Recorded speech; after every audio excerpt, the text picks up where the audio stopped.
উপমহাদেশের সঙ্গীত জগতের উজ্জ্বল নক্ষত্র সাবিনা ইয়াসমিনের জন্মদিন আজ। ৭১ পেরিয়ে ৭২ বছরে পা দিয়েছেন তিনি। ১৯৫৪ সালের ৪ সেপ্টেম্বর ঢাকায় জন্মগ্রহণ করেন সাবিনা ইয়াসমিন। সঙ্গীত জীবনের ৬ দশকে প্রায় ১৫,০০০ গান গাওয়া এই জীবন্ত কিংবদন্তি জানিয়েছেন, যতদিন বেঁচে আছেন গানের সঙ্গেই থাকতে চান তিনি। জাকিয়া আক্তারের রিপোর্ট।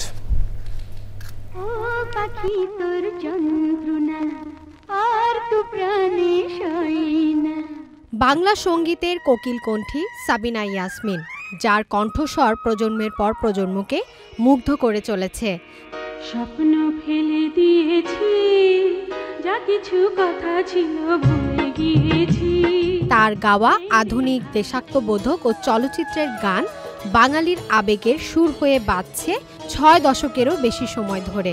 এই পৃথিবীর পরে জীবনের ৭১ বসন্ত পার করা সাবিনা ইয়াসমিন জন্মদিনে জানালেন সঙ্গীতের জীবনের নানা চড়াই উতরাইয়ের কথা। বহু প্রাপ্তির পাশাপাশি তুলে ধরলেন অপ্রাপ্তির কথাও। ছোটবেলার সে আনন্দ তো আর এখন পাই না, তবুও ভালোই লাগে।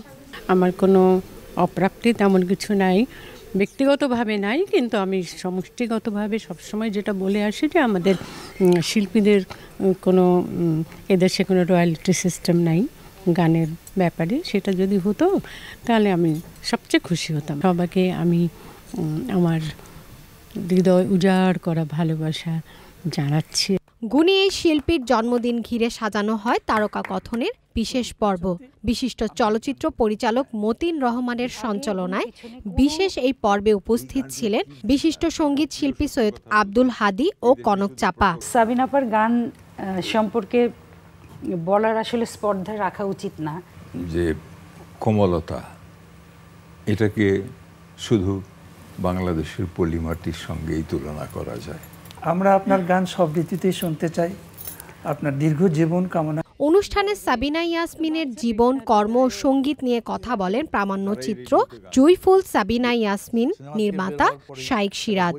যেই সাবিনা ইয়াসমিনকে টেলিভিশনে পর্দায় দেখতাম গান করছে, রেডিওতে শুনতাম গান করছেন, এবং চ্যানেলাই প্রতিষ্ঠার পরে আরও কাছে আসলো, তখন অটোমেটিক্যালি ওই সাবিনা আর এই সাবিনার ভিতরে আমার ভেতরে একটা মেলবন্ধন তরঙ্গ তৈরি হয়েছে।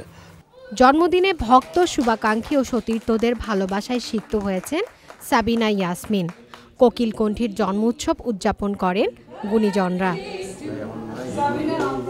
আগামী ৫ সেপ্টেম্বর দুপুর ২:৪০ প্রামাণ্যচিত্র joyful Sabina Yasmin channel I ও ওটিটি প্ল্যাটফর্ম আই স্ক্রিনে প্রচার হবে। Zakia Akhtar, channel I, Dhaka.